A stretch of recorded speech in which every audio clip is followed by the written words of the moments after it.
تو اس مشقت کو محسوس کرنے کی کوشش کریں کہ جو کسی بہرے شخص کو لاحق ہوتی ہے کہ جب ہم اس سے بات کر رہے ہوتے ہیں، اب وہ ہماری بات سمجھ نہیں پا رہا ہوتا، ہم اس کو سمجھانے کی کوشش کر رہے ہوتے ہیں، ایک دفعہ سمجھایا، دوسری دفعہ سمجھایا، تیسری دفعہ ہم بلبلانے لگتے ہیں، یار یہ بات ہی نہیں سمجھ رہا۔ تو اس کو محسوس کریں کہ مجھے آواز نہیں آ رہی اور اگلا شخص مجھ سے بات کرنا چاہ رہا ہے، کتنی دشواری مجھے اس وقت محسوس ہو رہی ہے، تو جو سماج سے محروم ہے اس کو کتنی ہوتی ہوگی۔ اب اس پہ اللہ تبارک و تعالیٰ کا شکر ادا کریں کہ اللہ تعالیٰ نے ہمیں سماعت کی دولت عطا فرمائی ہے کہ اگر ہمیں کوئی دور سے بھی ہمارا نام لے کے پکارتا ہے تو ہم فوراً متوجہ ہوتے ہیں۔ تو ایک بہرا شخص ہے، جب تک اس کے کندھے پہ ہاتھ رکھ کے نہیں کہا نا بھائی کہاں جا رہے ہو، تمہیں اتنی دیر سے تمہارا انتظار کر رہے ہیں، تو یقیناً اس بہرے شخص کے دل پہ بھی گزرتی ہوگی یار یہ میرے انتظار میں ان کو کتنی مشقتیں ہوئیں اور ان لوگوں کو تلاش کرنا پڑا، مجھے اگر میں سنتا ہوتا تو ایک آواز میں دور سے بھی ان کی آواز سن لیتا، فون پہ بھی رابطہ آج کل ہو جاتا ہے، لیکن یہ بہرا شخص اس فون سننے سے بھی ایک طرح سے آزمائش میں محروم ہے۔ اسی طرح بولنے کی قوت کہ بس اوقات ہم اپنے دل کی بات کسی شخص کو فون پہ سنا سکتے ہیں، پاس جا کر سنا سکتے ہیں، لیکن ایک گونگا آدمی اپنے دل کی بہت ساری باتیں کرنا چاہتا ہے لیکن وہ کرنے کا موقع نہیں مل رہا۔ ہر شخص اس کی زبان سمجھنے پہ قدرت نہیں رکھتا، اب وہ اپنے دل کی باتیں کس سے کہے، وہ ضروری باتیں وہ شیئر بھی نہیں کر پائے گا۔ تو جب کہ ہم زبان رکھتے ہیں، اب اپنے دل کی بات صحیح انداز میں الفاظوں میں ڈھال کر بیان کر سکتے ہیں اور اپنی جو حاجت ہے اس کو پورا کروا سکتے ہیں، ٹھیک ہے۔ اس کے مقابلے میں جو گونگا ہے وہ بہت زیادہ آزمائش میں ہوتا ہے۔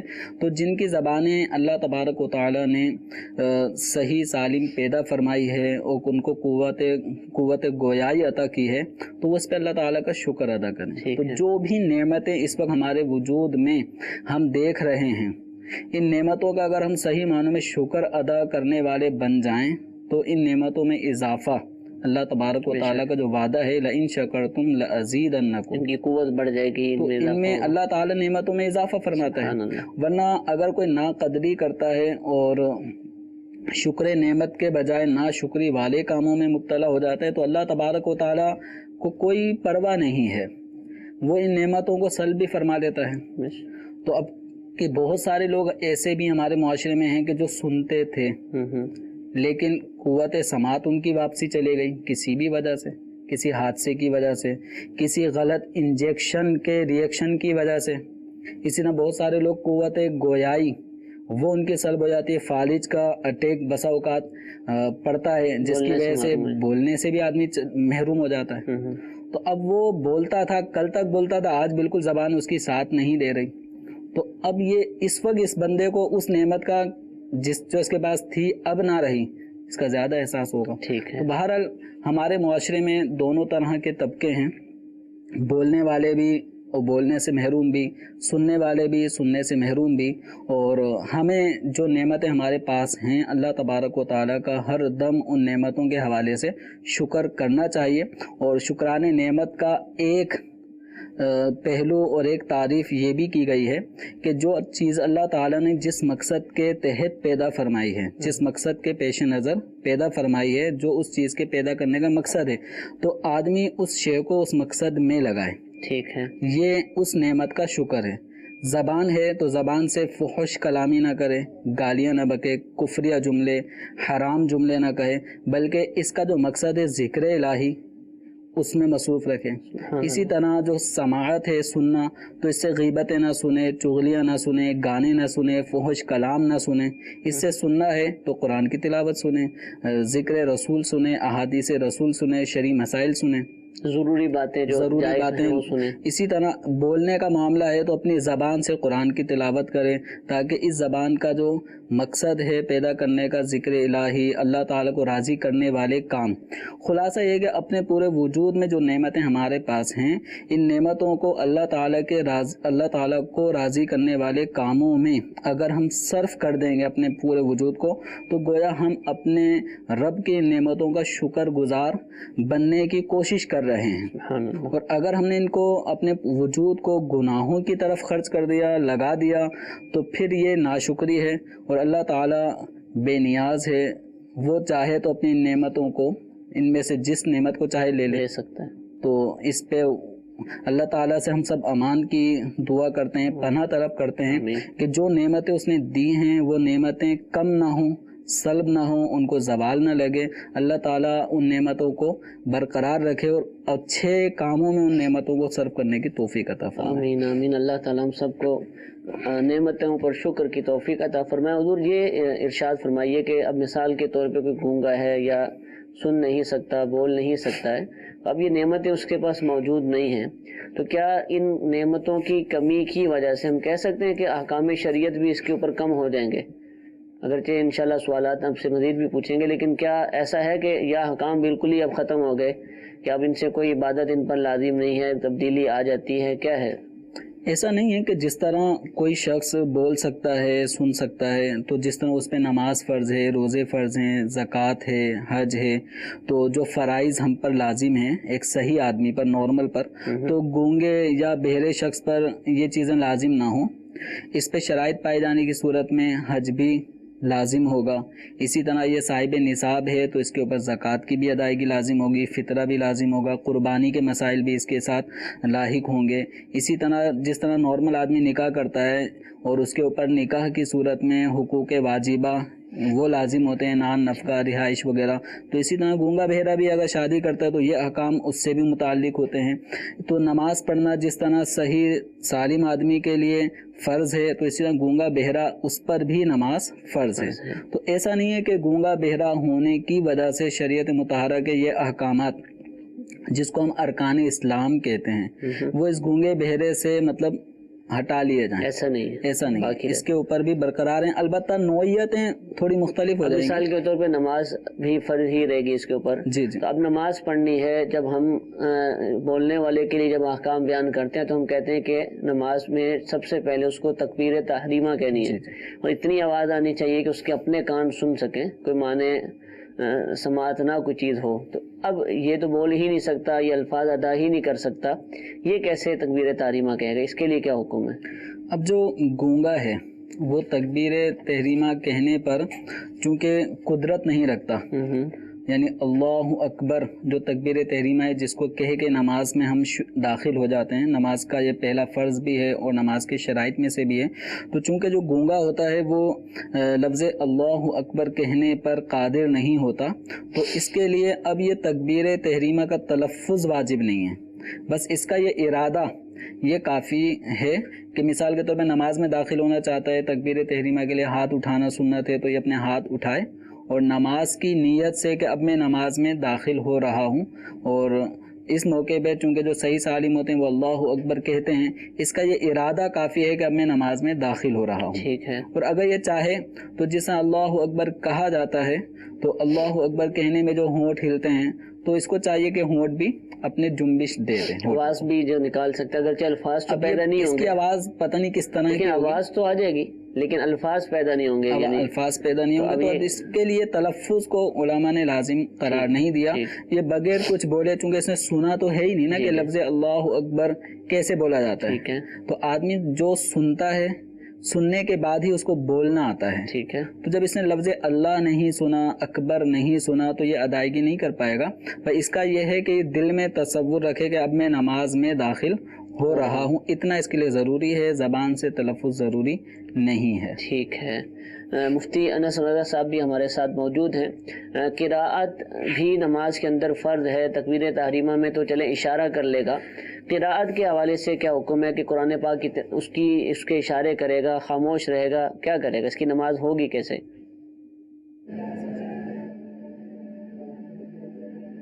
بسم اللہ الرحمن الرحیم۔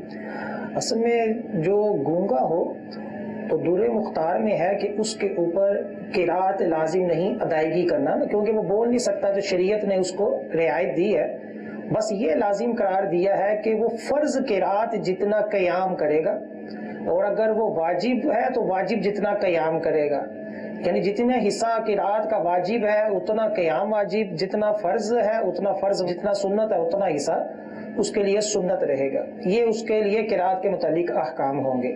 ٹھیک ہے۔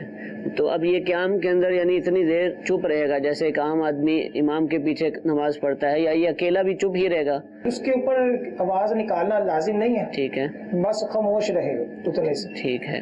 اچھا کوئی گونگا وغیرہ شخص ہے، اس پر غسل فرض ہو جائے اور ایسی حالت میں اب دیکھیں ان کی بھی ایک لینگویج ہوتی ہے، اشاروں سے گفتگو کرتے ہیں، تو انہوں نے بھی کوئی نہ کوئی اشارے تو بنائے ہوں گے. تو اگر قرآن پاک کی کسی آیت کا اشارہ کرتا ہے تو جو عام شخص ہے جو بول سکتا ہے اس کو تو منع کیا جاتا ہے، اس کے لیے کیا احکام ہوں گے؟ اشاروں میں بھی ممانعت آ جائے گی؟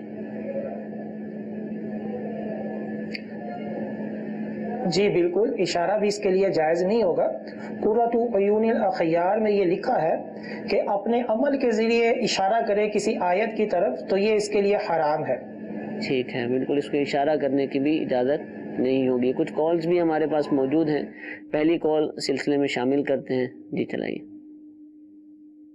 حضور میرا یہ سوال ہے کہ اگر کوئی گونگا بہرا شخص کسی سننے اور بولنے والے شخص کو اشارے میں سلام کہے تو اب کیا سننے اور بولنے والے شخص پر کیا حکم بنتا ہے کہ وہ اشارے میں جواب دے یا زبان سے جواب دے؟ جی اس نے تو اشارے میں سلام کیا ہے، سامنے والے کے لیے کیا حکم ہے کہ جواب کیسے دے گا؟ دیکھیں جس کو لگتا ہے کہ ایک گونگے شخص نے جو ہے وہ اس کو سلام کیا ہے اور وہ گونگا شخص اپنے اس اشارے کے مطابق جو سلام کا معروف اشارہ ہے اس نے سلام کیا ہے، تو جو اس کے اشارے کو سمجھتا ہے کہ اس نے سلام کیا ہے تو اس کو چاہیے کہ اس کو جواب دے. ٹھیک ہے، تو زبان سے جواب دے. اگرچہ بسا اوقات جو گونگے ہوتے ہیں، جو اگر پیدائشی گونگے ہیں تو پیدائشی گونگے وہ سننے کی طاقت سے بھی محروم ہوتے ہیں. تو اگرچہ وہ ہماری بات وہ سن نہیں پائے گا، لیکن ہمارے لفظوں کو جب وہ دیکھے گا کہ ہم نے اس کے سلام کا جواب دیا ہے تو اس کو اپنے سلام کا ایک جواب مل جائے گا، ریپلائی مل جائے گا اور اطمینان بھی ہوگا. ورنہ سلام کا جواب نہ دینے کی صورت میں دل آزاری بھی ہوتی ہے کہ کسی نے سلام کیا اور ہم نے اس کو جواب نہیں دیا تو دل آزاری بھی ہے. اور نارمل آدمی اگر سلام کرتا ہے تو اس کے سلام کا جواب اتنی آواز سے دینا واجب ہوتا ہے کہ وہ سن لے. ٹھیک ہے. اب جو شخص گونگا بھی ہے پلس بہرا بھی ہے تو اب اس کو اتنی آواز سے جواب دینا کہ وہ سن لے یہ تو پھر لازم نہیں رہے گا. البتہ اتنا ہے کہ اس کے کیے ہوئے سلام کے جواب میں اپنے ہونٹوں کو کم از کم جنبش ضرور دے. اشارہ کر دے، جیسے وہ یوں کرتا ہے تو یہ بھی اس طریقے سے سلام تو اس طرح فقط اشارہ نہ کرے. ٹھیک ہے، تو یہ ہے کہ زبان کو بھی تھوڑی حرکت دے تاکہ وہ جواب بھی بن جائے. اور یہ اگر نارمل اپنی آواز میں بھی جواب دے دے وعلیکم السلام ورحمۃ اللہ وبرکاتہ تو اس میں بھی کیا مذائقہ ہے. ٹھیک ہے، جواب دینا چاہیے، جواب دینا چاہیے. کم از کم ہونٹوں کو جنبش دے تاکہ وہ اس جنبش کو دیکھ کر اپنا جواب سمجھ جائے. ٹھیک ہے، جزاک اللہ. ایک اور کال مفتی انس صاحب کے لیے چلائیے گا. میرا نام محمد مبین عطاری ہے، میں خانپور سے عرض کر رہا ہوں. مفتی صاحب کی بارگاہ میں میرا سوال یہ ہے کہ دوران خطبہ چاہے جمعہ کا ہو یا عید کا ہو، دوران خطبہ گونگے بہرے کے لیے کیا حکم ہے؟ جی حضور، گونگے بہرے کے لیے کیا حکم ہے؟ ویسے تو خاموش ہی رہتا ہے لیکن حکم شریعت اس پر کیا لازم ہوگا؟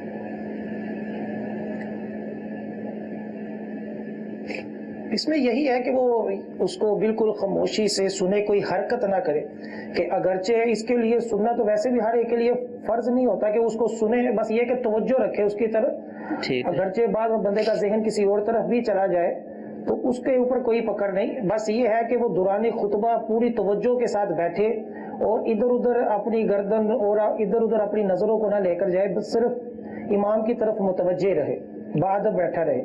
ٹھیک ہے حضور، یہ ارشاد فرمائیے کہ جیسا کہ بتا دیا گیا کہ نماز کے اندر تکبیر تحریمہ کے لیے اشارہ کرے گا، قرات کے حوالے سے بھی حکم بیان کیا، یعنی قرات تو کر سکتا نہیں ہے، خاموش رہے گا. امامت کر سکتا ہے یہ، کیونکہ اب اس کی اپنی نماز تو ہو رہی ہے نا، تو جب اس کی اپنی نماز اس کے جو بھی احکام ہیں ان کے مطابق ہو رہی ہے تو کیا یہ امامت کر سکتا ہے، امام بن سکتا ہے صحیح لوگوں کا؟ وہ افراد کے جو قرآن پاک پڑھنے کی جن کو قدرت حاصل ہے، بولنے کی صلاحیت ہے، تو ایسے افراد کی گونگا شخص امامت نہیں کر سکتا. ٹھیک ہے، یعنی یہ اپنی جو اس کی نماز ہو رہی ہے وہ اپنی حد تک تو بالکل ٹھیک ہے، یہ جتنے پہ قادر ہے وہ سارے قدرت اور استطاعت کے مطابق ارکان ادا کر رہا ہے، قیام ادا کر رہا ہے، رکوع سجود وغیرہ. لیکن جب یہ امامت کا مرحلہ آئے گا تو چونکہ امامت کے کچھ الگ شرائط ہیں، تو ان شرائط میں سے یہ ہے کہ وہ اس طرح کا معذور نہ ہو. صحیح. تو اب جب قرات ہی نہیں کر پائے گا، جو کہ قرات نماز کے فرائض میں سے اہم ترین ایک فرض ہے، تو جو قرات پہ قدرت رکھتے ہیں ان کی نماز اس کے پیچھے نہیں ہوگی. تو جو گونگے ہیں، جو اسی کی مثل ہیں، تو کیا ان کی امامت کر سکتا ہے؟ اپنے جیسے جو گونگے افراد ہوتے ہیں، تو جیسے ہمارے خصوصی اسلامی بھائی جب باقاعدہ مدنی قافلوں میں بھی سفر کرتے ہیں، تو اگر کوئی ایسا موقع ہے کہ گونگے بہرے اسلامی بھائی موجود ہیں اور انہی میں کوئی امامت کے حوالے سے جو ریکوائر ہے کہ وہ فارسی کے مولن نہ ہو، داڑھی شریف اس کی باقاعدہ موجود ہے، اور مسائل شرع نماز وغیرہ کے بنیادی مسائل بھی وہ جانتا ہے، طہارت کے اور نماز کے فرائض واجبات، یہ سب چیزیں اس کے علم میں ہیں، تو اگر وہ اپنے ہی جیسے گونگوں کی امامت کرنا چاہے تو بلا شبہ وہ کر سکتا ہے.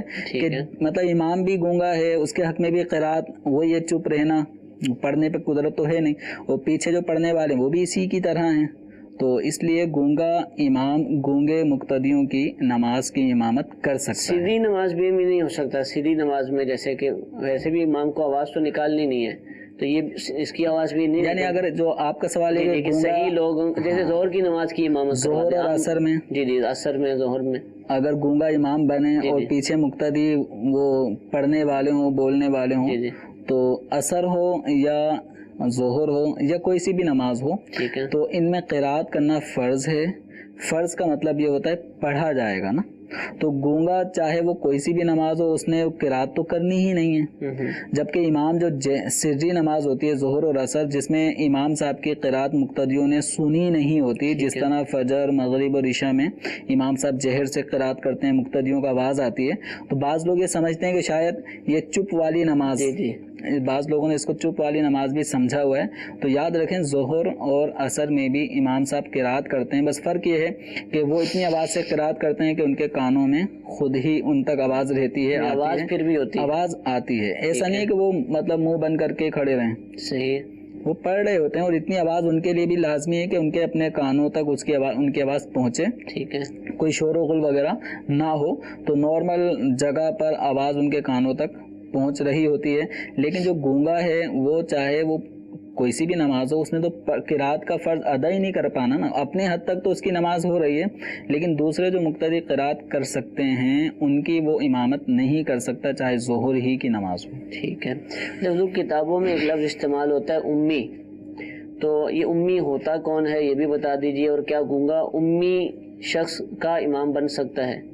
اس کے حوالے سے کیا امی کا جو لفظ ہے نا، یہ قراءت کے بیان میں یعنی فقہی مسائل میں تین قسم کی چیزیں استعمال ہوتی ہیں. ایک تو قاری کا مطلب جو باقاعدہ اچھے انداز میں قرآن پڑھ سکے، اور اس کی جو قرآن کی قراءت ہے وہ ایسی ہو کہ اس سے نماز فاسد نہیں ہوتی، نارمل جو افراد ہوتے ہیں. اور دوسرا ہوتا ہے امی. امی سے مراد وہ فرد کے جو قرآن پاک پڑھ تو رہا ہے نماز میں، لیکن اس کی نماز میں قراءت کرنے کا انداز ایسا ہوتا ہے کہ اس کے تلفظ اتنے مطلب بگڑے ہوئے ہیں کہ اس سے معنی فاسد ہو جاتا ہے. اور اگر اس طرح کی قراءت کوئی صحیح آدمی کرے تو نماز ہی ٹوٹ جاتی ہے. لیکن اس شخص کے حق میں کہ یہ چونکہ جتنے پر قادر تھا، بعض لوگوں سے تلفظ نہیں بنتے، ان کے بولنے میں پرابلم ہوتی ہے، جس کی وجہ سے وہ صحیح ادا نہیں کر پاتے. بعض لوگوں سے وہ تلفظ ادا ہی نہیں ہوتے، وہ قدرت ہی نہیں پاتے کہ وہ حروف کو صحیح پڑھ سکیں، بس وہ جو ان کے منہ سے نکلتا ہے وہ اسی طرح، وہ گونگے نہیں ہیں، یعنی وہ سیکھتے بھی ہیں تو پھر بھی ان سے ٹھیک نہیں ہو پاتا، ان کی زبان کی وجہ سے. امی،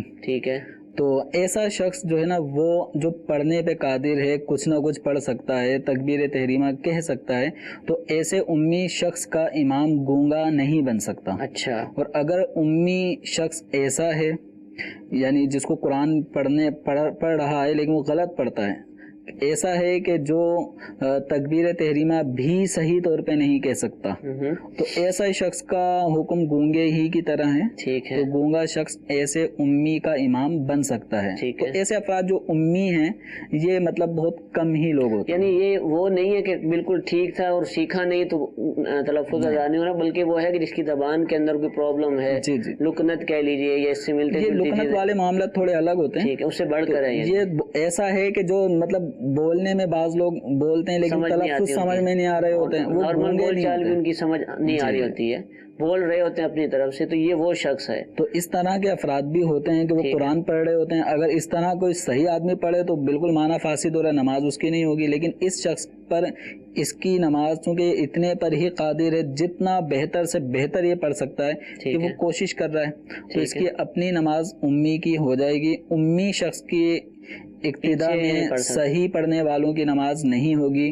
گونگا جو ہوگا وہ چونکہ امی سے کم درجے ہے، ٹھیک ہے، تو گونگے شخص کا امی امام بن سکتا ہے. اچھا یہ بن سکتا ہے، ٹھیک ہے. لیکن یہ ایک شاذ صورت ہے. یہ شاذ صورت ہے. اب یہ ہے کہ چونکہ ہمارے یہاں پہ معلومات کے لیے بہت سارے ناظرین حاضرین بھی مسائل پوچھتے ہیں، تو ان کے علم میں بھی فائدہ ہو بھی سکتی ہے، کوئی ایسی صورت ہو بھی سکتی ہے، اور فقہاء نے بیان کی ہے، فقہاء کرام نے بیان کی ہے. بالکل ٹھیک ہے جی. حضور یہ ارشاد فرمائیے اس پہ جماعت کا وجوب ہوگا، کیونکہ اذان کی آواز اگر وہ کیا کہتے ہیں بہرا ہے، سن نہیں پاتا، تو کیا وہ نماز پڑھنے کے لیے اس کے لیے لازم ہے کہ مسجد میں آئے لوگوں سے پوچھے کہ ٹائم ہوا یا نہیں ہوا؟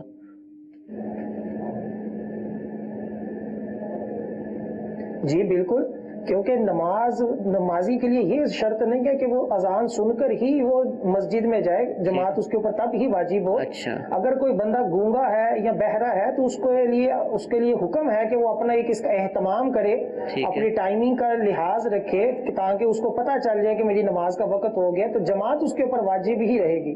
ٹھیک ہے، جماعت اس پر واجب ہے، یعنی جب شرائط پائی جائیں تو وہ نماز با جماعت ادا کرے گا. ایک ویڈیو سوال بھی ہمارے پاس موجود ہے، اس کو سلسلے میں شامل کرتے ہیں. یہ چلائیے. اسی سلائڈ پہ سوال کرنا چاہ رہے ہیں، یعنی گونگے بنے سلائڈ. بسم اللہ الرحمن الرحیم، والصلاۃ والسلام علی رسول اللہ. میرا سوال ہے کہ کوئی گونگا میرے اسلامی بھائی کا نکاح کس طریقے سے ہوگا؟ جواب ارشاد فرما دیجیے.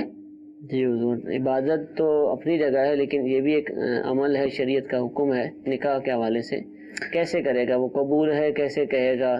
اس کو پتہ کیسے چلے گا کہ مجھ سے ایجاب کروایا جا رہا ہے؟ کیا ہوگا اس حوالے سے؟ اب یہ ہے کہ مجلس نکاح میں گونگا کثیر لوگوں کے نکاح میں شریک تو ہوا ہی ہوگا نا. ٹھیک ہے، اس کو پتہ ہوگا کہ اس طرح ارینج ہوتا ہے، قاضی صاحب ہوتے ہیں وہ کچھ بولتے ہیں اور پھر کچھ لوگ یعنی دولہا بھی جواب دیتا ہے. ٹھیک ہے، تو اس موقع پر یہ ہے کہ گونگے کا نکاح اشارے کے ذریعے اگر ہو رہا ہے تو یعنی اب جو قاضی ہوگا، اب اس کے لیے بھی اگر وہ بھی گونگوں کی زبان سمجھتا ہے یا وہ بولنے پہ قدرت ہے، عام طور پہ جو ہمارے ہاں نکاح خواہ ہوتے ہیں وہ ایجاب کرتے ہیں، اور جو گونگا ہوگا وہ اب قبول کرے گا چونکہ وہ دولہا ہے. اگر اس نے کسی کو وکیل بنایا کہ میرا نکاح تم پڑھا دو، تو پھر اگر وہ بولنے پہ قدرت رکھتا ہے، جو اس کا وکیل ہوگا، گونگا اگر دولہا ہے اور اس کا جو وکیل ہے وہ صحیح بولنے والا ہے، تو ایجاب قبول قاضی نارمل جس طرح ہوتے ہیں زبان سے کہ قاضی ایجاب کرتا ہے نکاح خواہ اور دولہا قبول کے الفاظ کہتا ہے، ان دونوں کے ایجاب قبول کے الفاظ دو عاقل بالغ مرد سن لیتے ہیں تو اس طرح نکاح ہوگا. ٹھیک ہے. لیکن اگر گونگے ہی دولہا سے وہ قاضی ایجاب کرتا ہے اور گونگا اس کو قبول کرے گا، تو اب اس کا جو اشارہ ہے اس اشارے سے بھی قبول ہو سکتا ہے. ٹھیک ہے، یعنی وہ اشارہ ایسا ہونا چاہیے کہ جو سمجھ میں آتا ہو کہ اس وقت اس نے جو اشارہ کیا اس سے قبول کرنا پایا جا رہا ہے. اگر وہ لکھ کر دے دے تو قبول ہے، لکھ دے، اس میں اشارہ ہوگا، اشارہ کرنا ضروری ہوگا. ٹھیک ہے. اس میں یہ ہے کہ چونکہ نکاح میں گواہی ضروری ہے تو اس کے لیے ٹھیک ہے، اس حوالے سے اشارہ ہی گونگے کا نکاح اشاروں سے بھی ہو جائے گا. اس نے ایسا ہی اس کا اشارہ ایسا ہونا چاہیے کہ وہ اشارہ بالکل واضح ہو قبول کرنے کے حوالے سے کہ اس نے اپنے اشارے سے اس ایجاب کو قبول کیا ہے. یعنی عورت کو اپنے نکاح پہ لینے میں اس نے اظہار رضامندی اپنے اشارے سے اتنا واضح طور پہ کر دیا ہو. ٹھیک ہے جی، جزاک اللہ.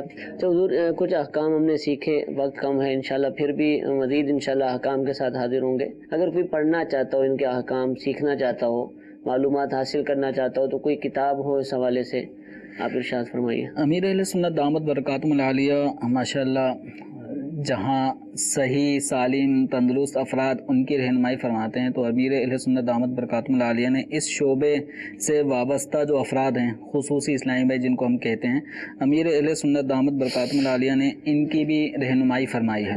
اور باقاعدہ گونگے بہروں کے بارے میں سوال جواب نامی ایک رسالہ بھی امیر اہل سنت دامت برکاتہم العالیہ نے ہمیں عطا کیا ہے. اور اس میں بنیادی بہت ساری جو بنیادی معلومات ایک نارمل آدمی کو جو گونگا بہرا ہے ہونی چاہیے وہ یہاں پر ذکر کی ہیں. تو اگر کوئی اس حوالے سے مزید معلومات حاصل کرنا چاہتا ہے تو دعوت اسلامی کے جو اشاعتی ادارے مکتبۃ المدینہ سے اس رسالے کو ضرور حاصل کرے، گونگے بہروں کے بارے میں سوال جواب.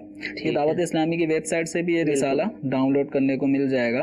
تو پلے اسٹور سے بھی جو ایک اپلیکیشن ہے جس میں دعوت اسلامی کے المدینۃ العلمیہ کی جو مطبوعہ کتابیں ہیں، المدینہ لائبریری، تو اس کو بھی ڈاؤن لوڈ کر لیں اور اس میں بھی یہ سرچ کریں گے تو یہ رسالہ سامنے آ جائے گا اور اس رسالے کو ڈاؤن لوڈ بھی آپ کر سکتے ہیں. تو اس طرح یہ ہے کہ امیر اہل سنت دامت برکاتہم العالیہ نے اس شعبے کی طرف بھی خصوصی توجہ دی ہے، اور معاشرے کا یہ طبقہ جس کو عام طور پہ بالکل ہی نو لفٹ کے درجے میں ہے، لوگ اکثر ان کو مطلب عجوبہ کے طور پہ ہی لیتے ہیں، رویہ بھی ٹھیک نہیں ہوتا، مذاق مسخریاں اور ان سے ہٹنگ کھیلنا، ان کے ساتھ اتنی دفعہ رویہ خراب ہو چکا ہوتا ہے کہ وہ بھی اپنے طور پر اب نیچے گر چکے ہوتے ہیں اور لوگ ان سے مزہ لے رہے ہوتے ہیں، اور یہ بھی اس طرح نہیں ہو رہا تھا. تو یہ ہونا نہیں چاہیے. تو جس طبقے کو گویا بالکل ہمارے شریعت نے ان کو مکلف کیا ہے، ان کو درست سمجھا اور ان پر احکام نافذ کیے، لیکن عوامی جو رویہ ہے وہ، اور الحمدللہ خصوصی اسلامی بھائیوں کی مجلس بھی دعوت اسلامی کی موجود ہے جس کے اندر کہ اس طرح کے اور بھی افراد، یہ تو گونگے بہرے کے حوالے سے ہم نے بات کی، نابینا ہوں، معذور افراد ہوں، یا اور اس طرح کے معاملات کے جو لوگ ان کو اپنے طور پر اپنے طرح نہیں سمجھتے، ان کے لیے بھی مجلس قائم ہے، اور الحمدللہ اس کے اندر ان کی خصوصی جو تربیت کی جاتی ہے، اشاروں کی زبان کے اندر الحمدللہ ان کی تربیت کی جاتی ہے. اچھا، ایک سوال ہے، ہو سکتا ہے بہت سارے لوگوں کے ذہنوں میں بھی آیا ہو کہ ہمارا جو یہ سلسلہ ہے یہ گونگے بہرے اسلامی بھائیوں کے احکام سے متعلق ہے، اور ہم اس وقت بول کر یہ احکام سمجھا رہے ہیں. پہلی بات تو یہ ہے کہ جو اگر گونگے بہرے مدنی چینل پر ہیں بھی اس وقت، سن بھی رہے ہیں، یعنی حالانکہ وہ سن نہیں سکتے، ہمیں دیکھ بھی رہے ہیں، وہ کیسے سمجھیں گے؟ ہم نے تو کوئی یہاں اہتمام نہیں کیا ہے، نہ ہی ہمارے پاس کوئی خصوصی اسلامی بھائی موجود ہے جو اشارے کرتا ہو. کیا کریں گے؟ یہ سارا سلسلہ تو ہو سکتا ہے کہ کئیوں کے لیے بس وہ دلچسپ تو ہو، معلومات مل رہی ہیں، لیکن جن کے لیے ہم کر رہے ہیں ان کے لیے فائدہ مند کیسے ہوگا؟ دیکھیں، اس کے لیے جیسے میں شروع میں عرض کر رہا تھا اس سوال سے پہلے، امیر اہل سنت دامت برکاتہم العالیہ نے چونکہ اس طبقے کو بھی مطلب توجہ فرمائی ہے، تو الحمدللہ اس کے لیے پوری ایک مجلس ہے، خصوصی اسلامی بھائی، ٹھیک ہے، مجلس خصوصی اسلامی بھائی. تو اس مجلس سے آپ اپنے اس ڈیف اسلامی بھائی کو جو گونگا ہے، بہرا ہے، یا نابینا ہے، یا کسی بھی اعتبار سے جو معذور اس طرح کے ہوتے ہیں، تو اس مجلس کے اسلامی بھائیوں سے آپ رابطہ کریں.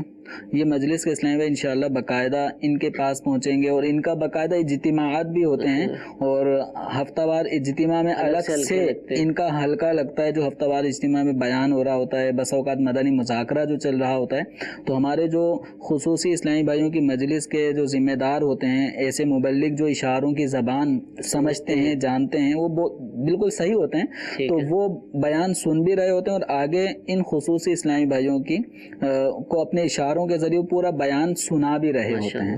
تو اس حوالے سے جس گھر میں، جس فیملی، گلی محلے میں اگر کوئی ایسا فرد ہے تو بالکل دعوت اسلامی نے ان کی بھی اصلاح کا اہتمام کیا ہے. تو مدنی قافلے بھی باقاعدہ ان اسلامی بھائیوں کے سفر کر رہے ہوتے ہیں، اور ہمارے ملک پاکستان میں باقاعدہ ایک بستی پوری گونگوں پر مشتمل ہے. اللہ اکبر. یہ مجلس گونگے، مجلس خصوصی اسلامی بھائی وہاں پہ مدنی قافلے میں بھی گئی، اور وہاں پہ علاقائی دورہ اور نیکی کی دعوت وغیرہ کا سلسلہ بھی ہوا.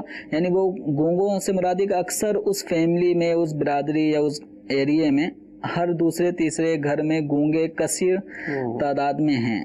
تو الحمدللہ دعوت اسلامی وہاں پہ بھی پہنچی اور ان کے لیے بھی اصلاح کا سامان کر رہی ہے. اللہ تعالی ہم سب کو دعوت اسلامی کے مدنی کاموں میں بڑھ چڑھ کر حصہ لینے کی توفیق عطا فرمائے. اللہ تعالی ہم سب کو ان کوششوں میں حصہ لینے کی توفیق عطا فرمائے. جس مجلس کا تذکرہ ہو رہا ہے اس کے اندر جہاں معذور اسلامی بھائی، خصوصی اسلامی بھائی اس کا حصہ ہیں، وہاں پر تندرست اسلامی بھائی بھی اس مجلس میں موجود ہوتے ہیں، اور دین کی تبلیغ کے جذبے کے پیش نظر وہ ان کی زبان کو سیکھتے ہیں، ان کے جو رویے ہیں ان کو سمجھتے ہیں، ان کے اندر کیسے رہا جاتا ہے، کیسے سوچا جاتا ہے، ان کو سیکھتے ہیں۔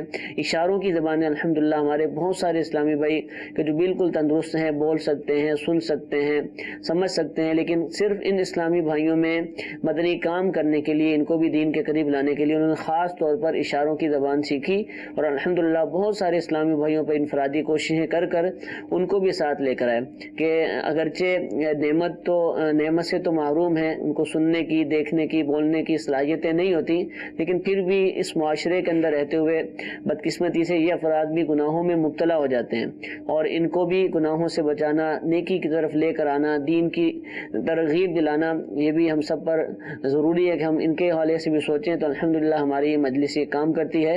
اگر آپ بھی جذبہ رکھتے ہیں اس حوالے سے تو ہمارے ذمہ داران سے رابطہ کیجیے، انشاءاللہ عز و جل آپ کو بھی اس حوالے سے معلومات دے دی جائیں گی۔ اور خاص طور پر جن گھروں کے اندر جو خصوصی اسلامی بھائی موجود ہیں اور ابھی تک ہماری اس مجلس کے حوالے سے ان کو کوئی اپڈیٹس نہیں تھی، تو ان کو چاہیے کہ دعوت اسلامی کے ذمہ داران سے رابطہ کریں اور اپنے گھر کے اس خصوصی اسلامی بھائی کو اس مجلس کے اسلامی بھائیوں سے ملوائیں، تو انشاءاللہ عز و جل اس سے برکتیں حاصل ہوں گی، ان کو بھی دین اسلام کے احکام سیکھنے کا موقع ملے گا۔ ہو سکتا ہے کہ بہت ساری چیزیں، بہت سارے اشارے ساتھ رہنے کے بعد اگرچہ میں آ جاتے ہیں گھر والوں کو، لیکن بہت سارے نئے بھی آتے ہوں گے، جو احکام ہیں ان کی خصوصی اصطلاحیں ہوتی ہیں، ان کو انداز مختلف ہوتے ہیں سمجھانے کے، تو اگر آپ اس مجلس کے ساتھ وابستہ ہو جائیں گے تو انشاءاللہ یہ مشکل بھی آسان ہو جائے گی۔ اللہ تعالیٰ ہم سب کو جو کچھ سنا اس پر عمل کرنے کی توفیق عطا فرمائے، اللہ تعالیٰ کی نعمتوں کا زیادہ سے زیادہ شکر کرنے کی توفیق عطا فرمائے، جس مقصد کے لیے اللہ تعالیٰ نے نعمت عطا فرمائی اسی میں استعمال کرنے کی توفیق عطا فرمائے، آمین بجاہ النبی الامین۔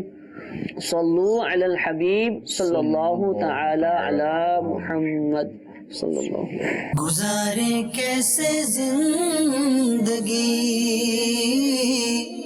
آؤ علماء سے پوچھ لیں، آئے جو مشکل پیش کوئی، آؤ علماء سے پوچھ لیں۔